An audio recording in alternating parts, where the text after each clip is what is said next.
성경입니다. 신약성경 312쪽 에베소서 2장입니다. 에베소서 2장 19절에서 마지막 22절 말씀 봉독할 때에 주께서 성경에 명하신 바를 따라 주의 말씀 잘 받는 표로 크게 아멘합니다. 봉독합니다.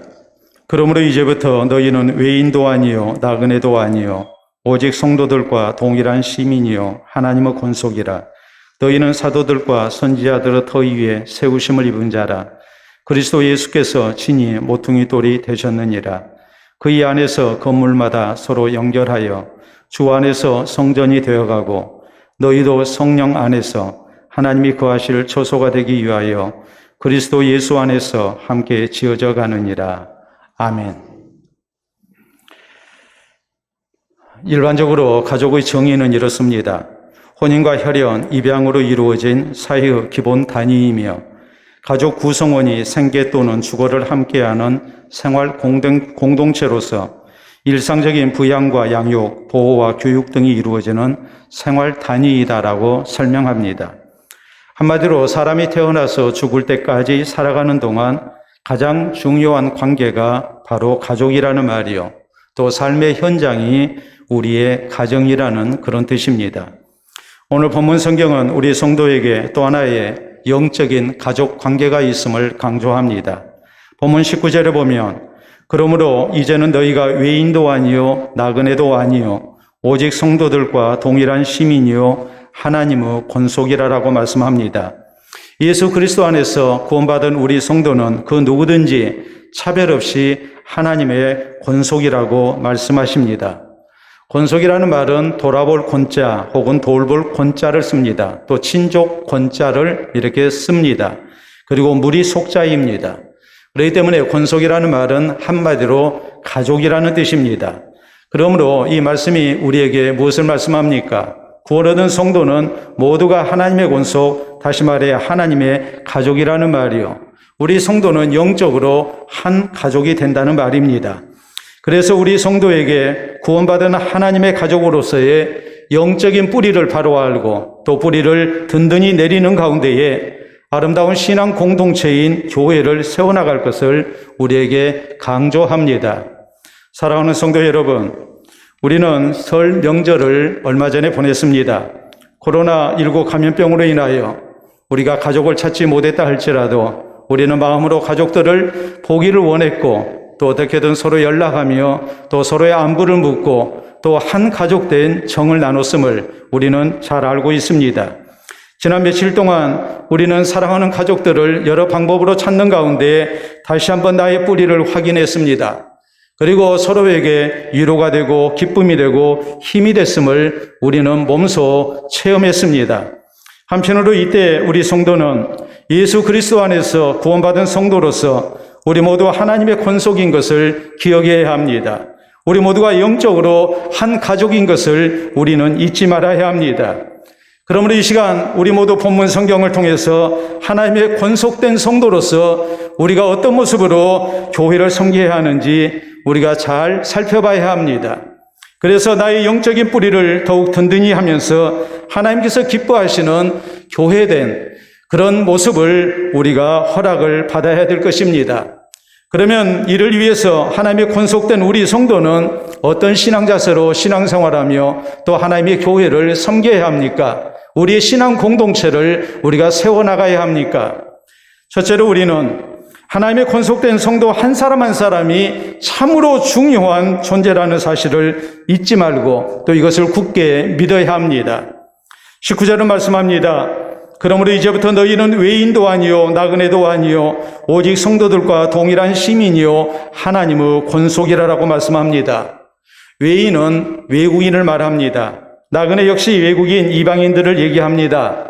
이런 사람들은 아무런 권리가 없습니다. 나라의 보호를 받지 못하는 아주 불완전한 신분의 사람들입니다. 그럼에도 불구하고 우리 성도에 대해서 성경은 뭐라고 말씀하십니까? 오직 성도들과 동일한 시민이요 하나님의 권속이라고 말씀합니다.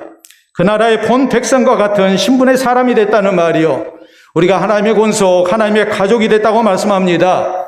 이것을 좀 더 우리가 냉정하게 말씀을 하자면 하나님께서 세상 많은 민족 가운데 이스라엘 민족을 특별하게 하나님의 백성으로 세워주신 것과 마찬가지로 이제 우리가 예수 그리스도를 구주로 믿어서 구원 얻는 하나님의 백성이 됐을 때에 우리는 본 나라의 백성과 같은 하나님 나라의 백성과 같은 그런 신분이 됐다는 말입니다. 그리고 이어진 20절에 그 이유가 나옵니다. 너희는 사도들과 선지자들의 터 위에 세우심을 입은 자라 그리스도 예수께서 친히 모퉁이 돌이 되셨느니라라고 말씀합니다. 구약 성경의 선지자들에 의해서 예언이 됐고 또 사도들이 증거한 우리의 구주 되시는 예수 그리스도, 이 구주 되신 예수님을 우리가 믿어서 이 복음의 터 위에 우리가 구원 얻는 백성으로 세워졌기 때문이라고 말씀합니다.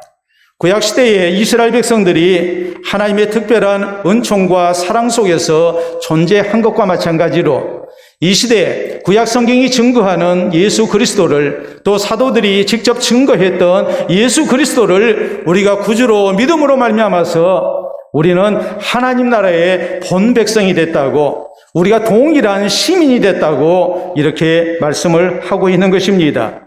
그러므로 우리 성도는 이 사실을 명심해야 합니다.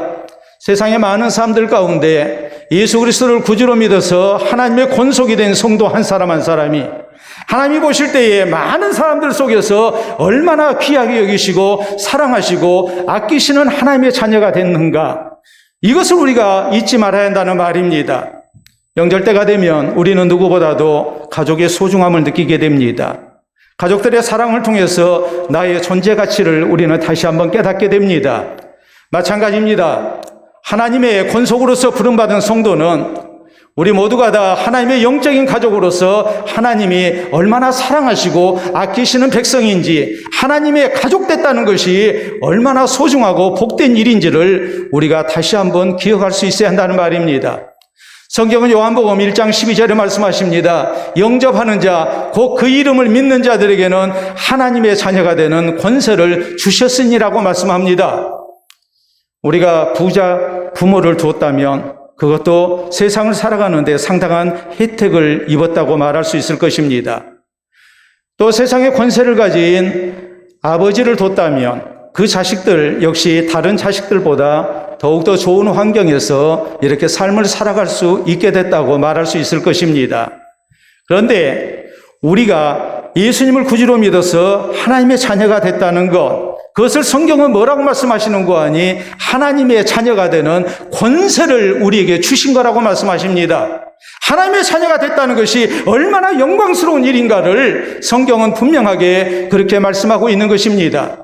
요한복음 3장 16절은 또 말씀합니다. 하나님이 세상을 이처럼 사랑하사 독생자를 주셨으니 이는 그를 믿는 자마다 멸망하지 않고 영생을 얻게 하려 하심이라. 우리가 하나님의 자녀가 됐다는 사실이 얼마나 우리에게 아름다운 하나님의 구원의 은총이, 영원한 생명이 주어진 일인가를 우리에게 강조합니다. 그뿐만이 아니지요. 로마서 5장 8절은 우리에게 이렇게 말씀합니다. 우리가 아직 죄인 되었을 때에 그리스도께서 우리를 위하여 죽으심으로 하나님께서 우리에 대한 자기의 사랑을 확증하셨느니라. 우리가 잘난 게 없습니다. 우리가 의로워서 구원받은 게 아닙니다. 우리가 아직 죄인 되었을 때에 그리스도께서 우리를 위하여 죽으셨습니다. 그래서 우리의 구주가 되셨습니다. 우리를 구원하셨습니다. 이것을 성경은 뭐라고 말씀하십니까? 우리에 대한, 하나님께서 우리에 대한 자기의 사랑을 확증하신 것이다. 그 정도로 우리가 하나님 앞에 구원받았다는 것은 영광스러운 일이요, 자랑스러운 일이요, 복된 일이라는 사실을 우리에게 말씀하고 있는 것입니다. 사도행전 20장 28절은 또 이렇게 말씀합니다. 하나님의 교회가 무엇인가? 하나님께서 자기 피로 값주고 사신 교회라고 말씀합니다. 하나님께서 그리스도의 피를 통해서 우리를 구원하셨습니다. 그러므로 우리가 얼마나 소중한 존재인가를 우리는 잊지 말아야 합니다. 세상의 많은 사람들 가운데 하나님께서 나를 구원의 백성으로 부르시고 하나님의 권속, 하나님의 가족이 되게 하셨습니다. 그러므로 오늘 내가 하나님 앞에 얼마나 소중한 은혜를 입은 사람인지, 얼마나 복된 존재가 되어 있는지, 세상이 그 어떤 사람들보다도 참으로 하나님의 사랑하시는 백성이 됐다는 것, 이것을 생각하면서 우리는 자긍심을 가져야 하고 하나님 앞에 감사하고 나를 소중히 여길 줄 아는 성도가 되어야 한다는 말입니다. 우리 예수님의 비유 가운데 돌아온 아들의 비유가 나옵니다. 아버지에게 재산을 미리 상속받아서 둘째 아들이 먼 나라로 도망가다시피 가버렸습니다. 그리고 자기 하고 싶은 일 마음대로 하면서 허랑방탕하게 지냈습니다. 얼마 가지 아니해서 모든 재산 탕진하고 맙니다. 그리고 그는 자랑스러운 아버지의 아들의 신분에서 나무집에 종살이하는 품꾼의 신세로 전락하고 말았습니다. 그때야 자기의 잘못을 깨닫습니다. 그리고 아버지 집을 생각하기 시작합니다. 아버지 집으로 돌아갈 생각을 합니다. 내 아버지 집에 가면은 내가 얼마든지 배고프지 않고 살 수가 있을 텐데, 그런데 자기의 모습이 너무나도 부끄럽습니다. 그러므로 그는 스스로에게 말합니다. 내가 아버지에게 돌아가서 이렇게 말하리라. 내가 하늘과 아버지께 죄를 얻었으니 아버지 아들이라 일컬음을 받지 못하겠습니다. 나를 품꾼의 하나로 써주소서. 그는 그런 결심 속에 집으로 돌아갑니다. 아버지가 나를 맞이해 주실지 염려가 됐습니다. 그런데 그 아버지가 나를 기다리고 계셨습니다. 뛰어와서 나를 맞이합니다. 그리고 나를 다시 아들로 받아줍니다. 이 아들이 아버지에게 말합니다. 아버지, 내가 하늘과 아버지께 죄를 얻었습니다. 나는 아버지 아들이라 일컬음을 받지 못하겠습니다. 그럼에도 불구하고 아버지는 이 아들을 용서하고 아들의 신분을 회복시켜 줍니다. 잔치를 벌립니다. 온 동네 사람들에게 이 아들, 내 아들이라고 아들의 신분을 회복했음을 분명하게 나타냅니다. 형은 이것이 마음에 들지 않았습니다. 그러므로 아버지에게 항의합니다. 아버지의 살림을 장녀들과 함께 상쳐버린 이 아들이 돌아오매 이를 위하여 살진 송아지를 잡으셨나이다. 자기 동생이라고 말하지 않습니다. 아버지 아들이라고 얘기합니다. 내 동생 아니라는 말입니다. 그때에 아버지가 말합니다. 이 내 동생은 죽었다가 살아났으며 내가 잃었다가 얻었기로 우리가 즐거워하고 기뻐하는 것이 마땅하지 아니하느냐. 네 동생이지 않느냐. 여러분, 예수님께서 이 비유를 통해서 우리에게 말씀하신 핵심적인 교훈이 무엇입니까? 한 영혼이 회개하고 돌아오게 될 때, 구원받게 될 때에 이것이 얼마나 소중한 복이 된가를 말씀합니다. 돌아온 아들을 소중히 여기며 기쁨으로 받아준 아버지처럼 하나님 아버지께서 예수님을 구주로 믿고 하나님의 자녀가 된 우리를 얼마나 기뻐하시고 소중히 여기시고 사랑하시는가를 우리가 믿어야 한다는 말입니다. 역사 가운데 참으로 애국애족의 표상으로 또 이 나라를 멸망의 구렁텅이에서 구원한 구국의 영웅으로 우리는 충무공 이순신 장군을 들기를 서슴지 않습니다. 이순신 장군이 쓴 유명한 전쟁 기록이 있습니다. 바로 난중일기입니다. 임진왜란과 정의후 재란 중에 많은 일들을 매우 소상하게 기록하고 있는 참으로 중요한 역사 기록입니다. 두 번의 외란이 어떤 식으로 전개가 됐는지, 그리고 이 난국을 어떻게 헤쳐나갔는지, 아울러서 충무공의 나라와 백성들을 사랑하는 마음, 충성심이 매우 소상하게 기록된 참으로 소중한 역사의 기록물입니다. 이 난중기를 읽게 될 때에 많은 사람들에게 제일 감동이 되는 부분이 있습니다. 충무공이 병사 한 사람 또 마을의 나이 많은 노인들, 종들에 대해서 얼마나 자상한 마음을 가졌는지 그 이름을 일일이 기록하고 있는 대목입니다. 우리가 사진으로서 보도록 하겠습니다. 여러분 보시면 소문에 종갓동과 철매가 병으로 죽었다고 하니 참 불쌍하다. 중해당도 왔다. 밤 10시쯤 급창 금산과 그 처자 34명이 모두 유행병으로 죽었다. 3년 동안을 앞에 두고 미덥게 부리던 자라 하루아침에 죽어간 것이 참혹하다라고 썼습니다. 이어서 새벽에 종 한경, 돌쇠, 해돌 및 자모종 등이 돌아왔다. 저녁에 종 금이, 해돌, 돌쇠 등이 돌아갔다. 양정원도 같이 돌아갔다. 저녁부터 비바람이 크게 일어 밤새도록 그치지 않았는데 어떻게 돌아갔는지 모르겠다. 생사가 왔다 갔다 하는 치열한 전쟁 중입니다. 그런데 하찮은 종 한 사람 한 사람의 이름을 기억합니다. 그리고 저희의 안전을 염려합니다. 정말 종들까지도 진심으로 소중히 여기고 사랑한 충무공의 마음이 절절히 드러나 있는 대목입니다.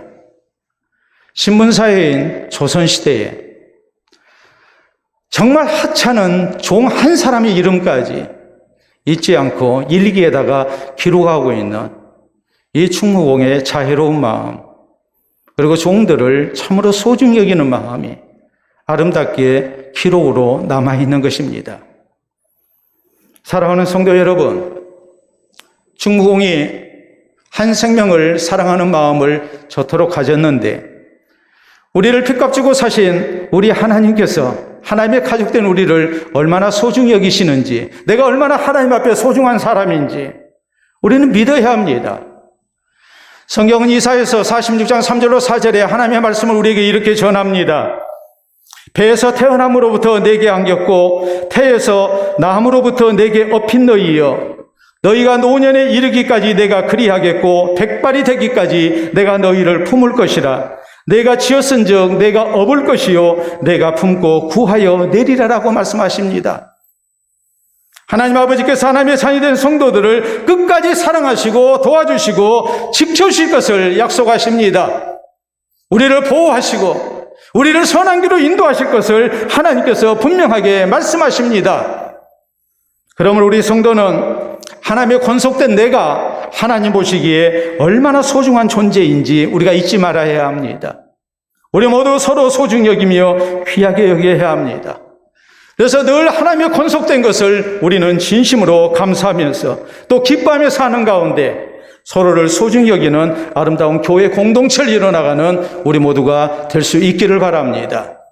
둘째로, 우리 성도는 하나님의 권속으로서 주 안에서 하나님께서 거하시는 성전이 되어가야 합니다. 20절에 성경은 말씀합니다. 예수 그리스도를 구주로 믿어서 구원 얻어 하나님의 권속이 된 성도, 예수 그리스도의 복음의 터 위에 세우심을 입은 사람들이라고 했습니다. 그리고 21절에 보면 그 이 안에서 건물마다 서로 연결하여 주 안에서 성전이 되어가고라고 말씀합니다. 성도 한 사람 한 사람이 서로 연결하여 주 안에서 성전이 되어야 된다. 아름다운 신앙 공동체, 교회를 이루어가야 한다고 말씀합니다. 우리 성도의 신앙생활의 아름다운 목표, 우리가 지향을 해야 할 그 모습이 무엇인가 했을 때에 주 안에서 성전이 되어가는 거라고 했습니다. 성전은 하나님의 이름이 있는 것이요, 하나님께서 주의 백성과 함께 하신다는 임재의 중요한 증거가 되는 건물입니다. 이게 성전입니다. 그러므로 하나님의 권속으로 부르심을 받은 우리 성도에게 주 안에서 성전이 되어가라는 말이 무슨 뜻입니까? 예수 그리스도께서 모퉁이 돌이 되신 것처럼 건물을 짓게 될 때에 모퉁이 돌 먼저 놓고 건물을 짓기 시작하는데, 우리가 주 안에서 성전이 되라는 이 말씀은 우리의 삶 속에 하나님이 함께 하시는 모습이 나타나야 한다는 말입니다.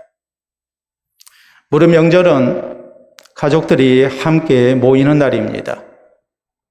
우리는 명절을 통해서 우리의 사랑하는 가족들을 다시 한번 확인하고 그리고 서로 사랑하고 소중히 여깁니다.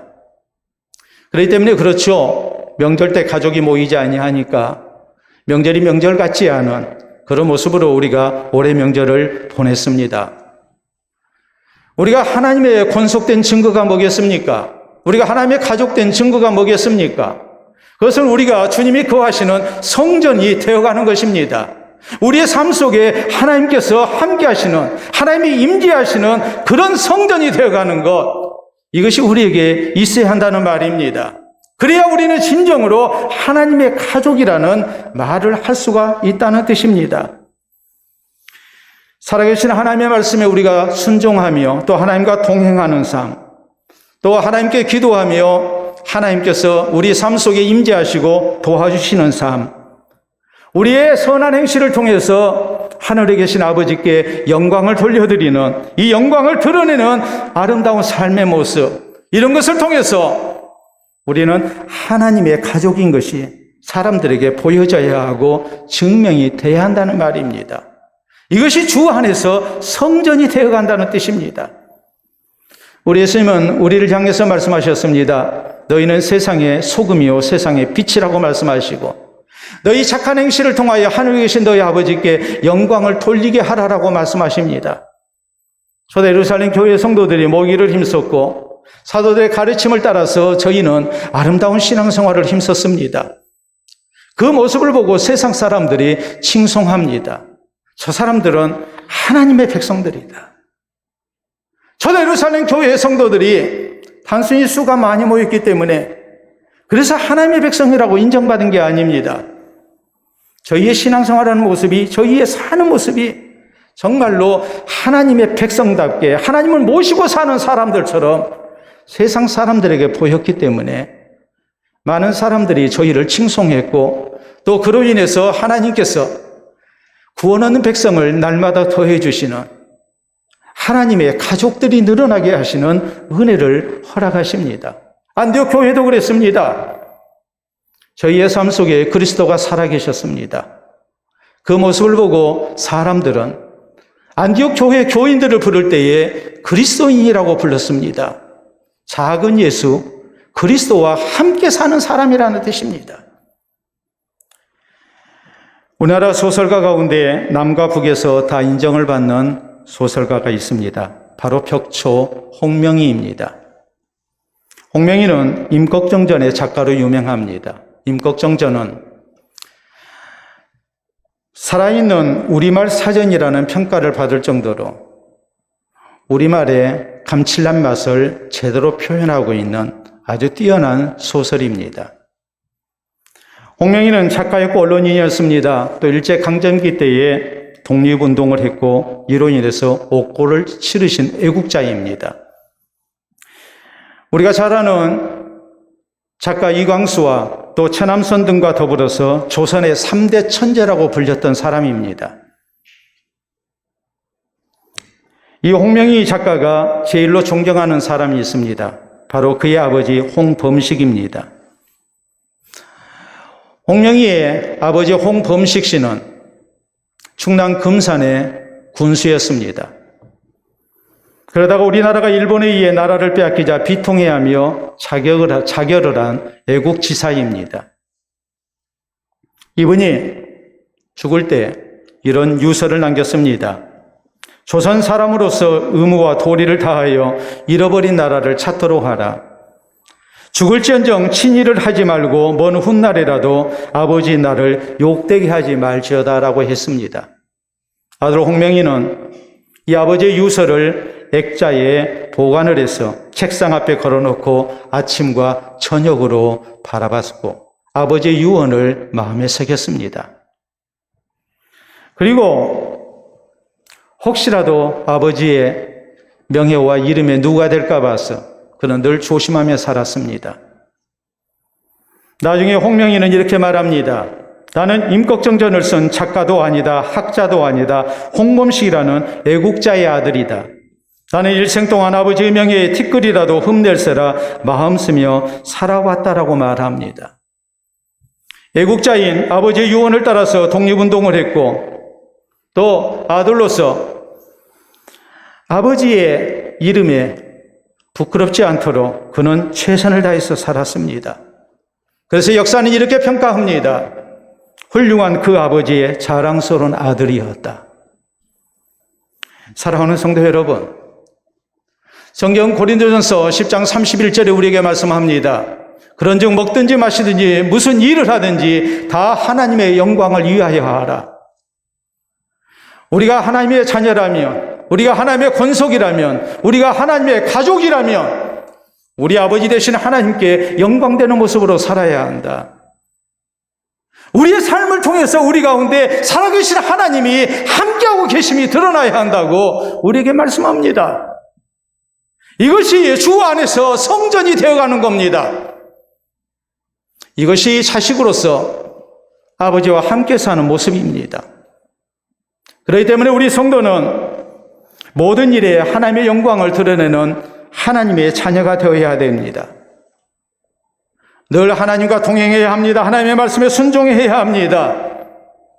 하나님을 향한 기도 속에 하나님이 내 삶 속에 임재하시고 도우시는 은혜를 우리가 체험할 수 있어야 하고 이것을 나타낼 수 있어야 합니다.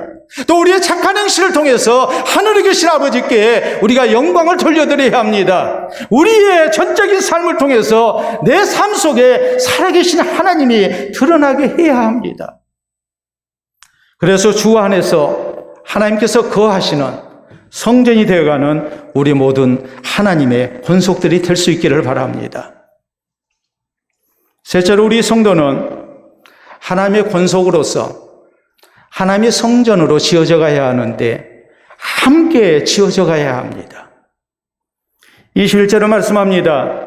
그 안에서 건물마다 서로 연결하여 주 안에서 성전이 되어가고 하나님의 권속으로 부름받은 우리 성도들이 서로 연결해서 성전이 되어가야 한다. 22절에 보면 너희도 성령 안에서 하나님이 거하실 처소가 되기 위하여 그리스도 예수 안에서 함께 지어져 가느니라라고 분명하게 말씀합니다. 분명히 우리는 개인적으로 성도 한 사람 한 사람 주 안에서 하나님이 거하시는 성전이 되어가야 합니다. 그러나 우리는 명심해야 합니다. 나 혼자서만 그렇게 성전이 되어서는 안 됩니다. 성도끼리 서로 연결하는 가운데 우리가 함께 지어져 가야 합니다. 하나님의 권속으로 부르심받은 성도들은 나 혼자 신앙생활 잘해서 주 안에서 성전되는 것으로 만족해서는 안 된다는 말이요. 우리가 함께 하나님의 성전으로 지어져 가야 한다는 말입니다. 그래서 하나님께서 거하시는 아름다운 교회를 세워나가는 우리의 모습이 되어야 함을 말씀합니다. 우리는 명절이 되면 특별히 이날 가족들을 더 기억합니다. 가족들의 이름을 부르며 얼굴 보기를 원합니다. 또 가족들의 안부가 궁금하고 또 염려하고 또 기쁜 일이 있을 때 우리가 함께 그것을 나누며 같이 기뻐합니다. 우리가 한 가족이기 때문에 그렇습니다. 그렇기 때문에 1년 365일 가운데 명절은 우리에게 특별한 날이 되어 있는 겁니다. 그 어느 때보다도 우리는 우리의 뿌리를 알고 나와 함께 뿌리 둔 가족들을 소중히 여기고 그리고 가족과 함께 하기를 원합니다. 이것이 우리의 명절이고 또 가족된 모습입니다. 마찬가지입니다. 하나님의 권속으로 우리가 함께 부르심을 받았다면 우리가 어떤 모습이 있어야 할까요? 우리는 마땅히 서로 사랑하고 서로에게 위로가 되고 힘이 되어야 합니다. 그래서 하나님의 성전으로 함께 지어져가는 아름다운 공동체를 만들어가야 합니다. 초대 예루살렘 교회 성도들은 서로 사랑하고 섬겼습니다. 내 것 내 것이 없었습니다. 모두가 그리스도 안에서 저희는 하나였습니다. 고린도전서 12장에 성경은 교회를 이렇게 말씀합니다. 그리스도를 머리로 한 몸으로 부르심을 받은 지체된 성도들의 모임, 이것을 교회라고 말씀합니다. 그렇기 때문에 한 몸의 영광은 모든 지체의 영광이고 한 지체의 영광은 온 몸의 영광이고 한 지체의 아픔은 모든 지체의 아픔이 되는 겁니다. 서로 사랑하고 인정하고 존중하면서 주 안에서 하나된 모습으로 하나님 나라 사역을 위해서 쓰임을 받는 모습, 이것이 하나님께서 우리에게 바라시는 한 몸을 이룬 교회의 모습인 것을 성경은 말씀합니다. 그러므로 로마서 12장 15절은 또 이렇게 말씀하죠. 즐거워하는 자들로 함께 즐거워하고 우는 자들로 함께 울라. 또 히브리서 10장 24절에 있는 말씀을 보면 서로 사랑과 선행을 격려하라고 말씀합니다. 그뿐만이 아니죠. 우리가 데살로니가전서 5장 14절에 있는 말씀을 보면 너희 가운데 마음이 약한 자들을 격려하고 힘이 없는 자들을 붙들어 주라라고 우리에게 말씀합니다. 적어도 하나님의 권속으로 하나님의 가족으로 함께 부르심을 받은 한 교회 가운데 부르심을 받은 성도들은 나 혼자만을 생각해서는 안 된다는 말입니다. 우리가 함께하는 신앙생활의 모습이 있어야 한다는 말입니다. 그것이 진짜 하나님의 가족된 모습이라고 말씀을 합니다. 우리나라 대표적인 지식인 가운데 지금은 고인이 되셨지만 신영복 교수가 계십니다. 이분은 사람과 삶, 그리고 공동체에 대한 깊은 사색을 많이 하셨고, 이분이 쓰신 글은 많은 사람들에게 공감을 불러일으켰고 또 깨달음을 줬습니다. 이분이 남기신 글 가운데에 이런 유명한 글이 있습니다. 나무의 완성은 명목이나 낙낙장송이 아니라 더불어 숲을 이루는 데 있다. 나무가 잘 자라서 그 어느 나무보다도 더 아름답게 명목으로 자라있는 것, 그것은 나무의 완성이 아니다. 나무의 완성은 그렇다고 해서 홀로 낙낙장송처럼 서 있는 모습도 아니다. 나무의 완성이라는 것은 더불어서 숲을 이루는 것이라고 말합니다. 이분이 남긴 글, 직접 이렇게 글로 써서 혹은 그림을 그려서 남긴 작품들이 많습니다. 서화라고 그러죠. 이분이 남긴 이 작품 가운데 이런 것이 있습니다. 한번 우리가 만나보도록 합니다.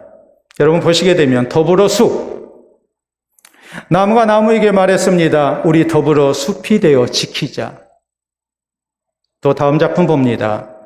내 손은 내가 잡고 내 손은 내가 잡고 서로 손을 잡고 더불어 숲이 되어서 숲을 지켜나가는 모습. 이것이 이 시대를 사는 공동체를 이루는 참으로 아름다운 모습인 것을 이렇게 강조합니다. 나 혼자의 배부름과 안위를 위한 개인주의와 이기주의 대신에 이웃을 사랑하고 더불어 사는 가운데 아름다운 삶의 공동체를 만들어가는 것.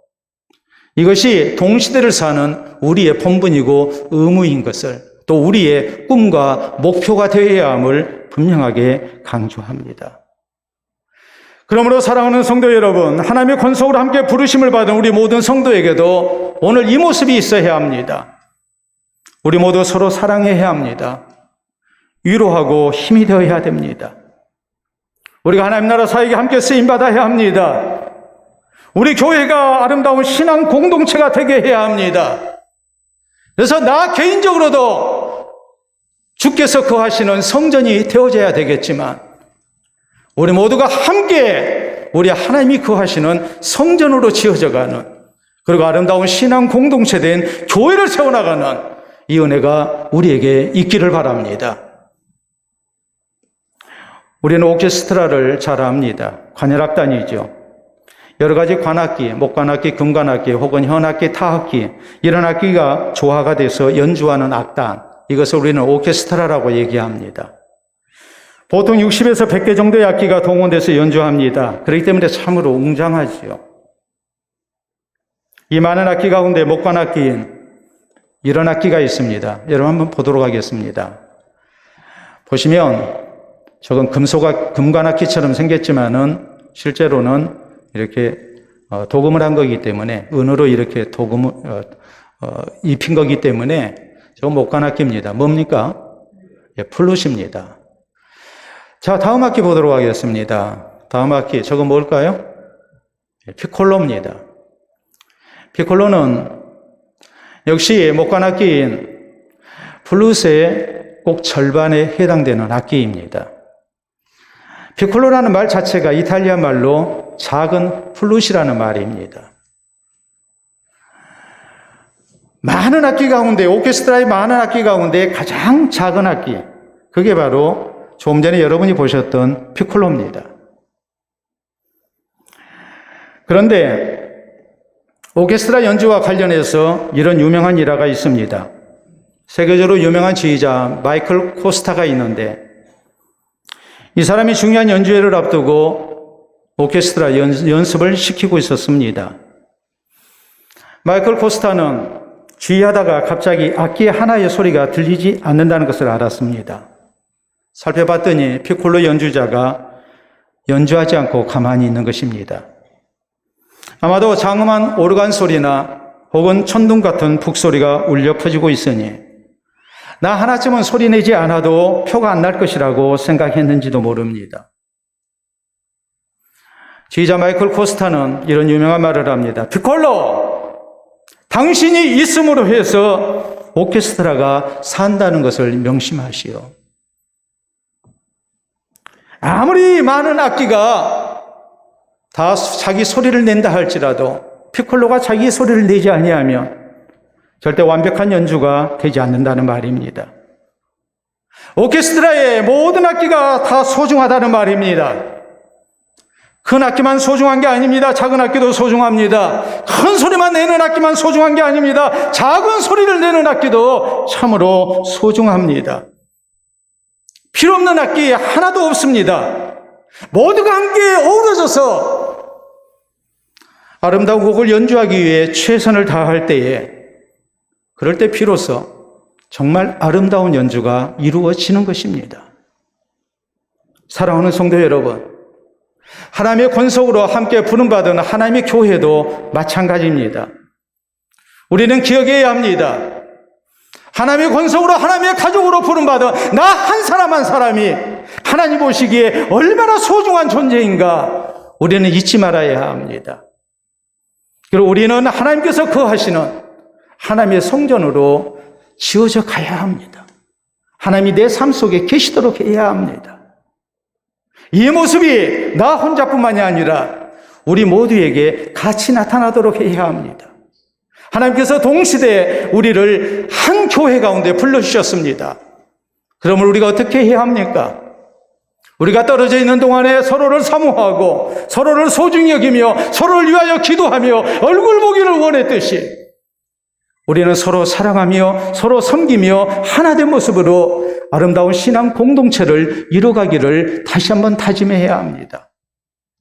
명절을 맞이해서 가족들이 생각나는 때, 우리가 오래간만에 대면 예배를 드리는 이 복된 시간에 우리 모두 함께 하나님의 가족으로서 하나님의 권속으로서 하나님이 거하실 만한 성전으로 치어져 가는 것, 우리 교회가 이 아름다운 신앙 공동체의 모습을 회복하고 이 모습으로 이 어려운 시대를 이겨나가는 것, 이것이 오늘 우리에게 주어지는 하나님의 말씀이요 하나님의 뜻이라는 것을 잊지 말아야 합니다.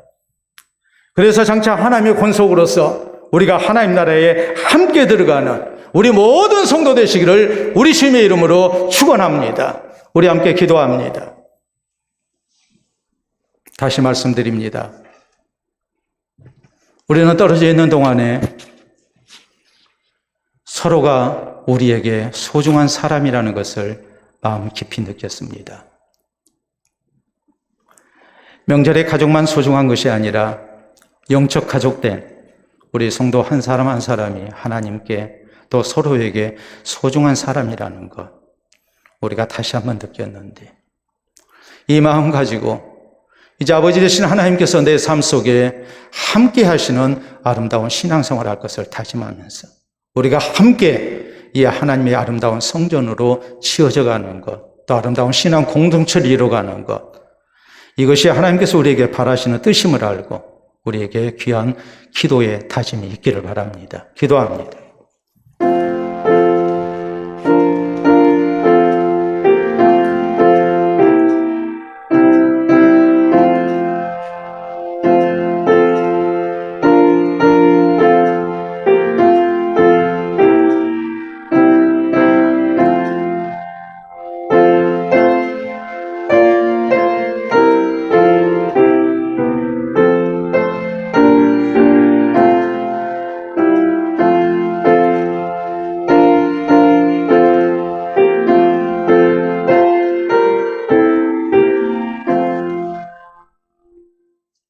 신이 교회의 머리가 되시고 우리의 생명의 주가 되시는 아버지, 은혜를 진심으로 감사합니다.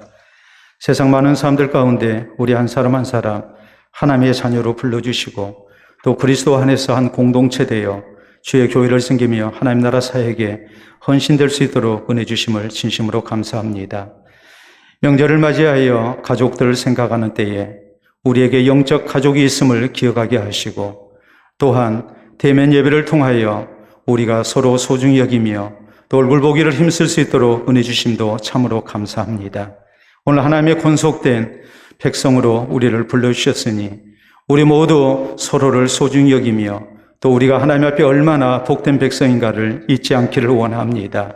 살아계신 하나님 모시고 사는 삶이 우리의 삶 속에 늘 있게 하여 주셔서 주께서 거하시는 성전으로 지어져 가게 하시고 우리가 서로 연결하여 함께 하나님의 성전으로 지어져 가게 하여 주셔서 이 시대에 하나님께서 우리를 그리스도 안에서 한 교회 안에서 만나게 하신 뜻을 이루어갈 수 있도록 역사하여 주시옵소서. 서로 사랑하여 하나 된 가운데에 아름다운 교회 공동체를 이루게 하시고 하나님 나라 사역에 함께 쓰임받는 가운데에 우리가 함께 동역함이 우리에게 심히도 기쁜 일 되게 하시고 우리 하나님께 영광 되기를 원합니다.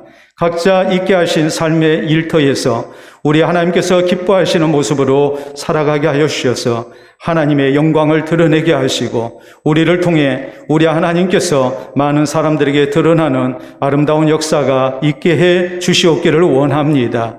사랑하는 성도들, 이후로도 더욱 주 안에서 서로 사랑하며 서로를 붙들며 위로하며 힘이 되는 가운데에 하나님의 나라를 확장하는 데 귀하게 쓰임받게 하시고 장차 하나님 나라 들어갈 때에 우리 모두가 함께 넉넉히 들어갈 수 있도록 역사하여 주시옵소서. 하나님의 권속된 것을 다시 한번 감사하며 주께서 하나님의 권속되게 하신 이 은혜를 우리가 놓치지 않게 하시고 마지막 우리의 생명이 거두어지는 그날까지 우리가 이 은혜를 지키며 우리 하나님의 가족으로 천국의 백성 되는 영광이 있게 하여 주시옵소서.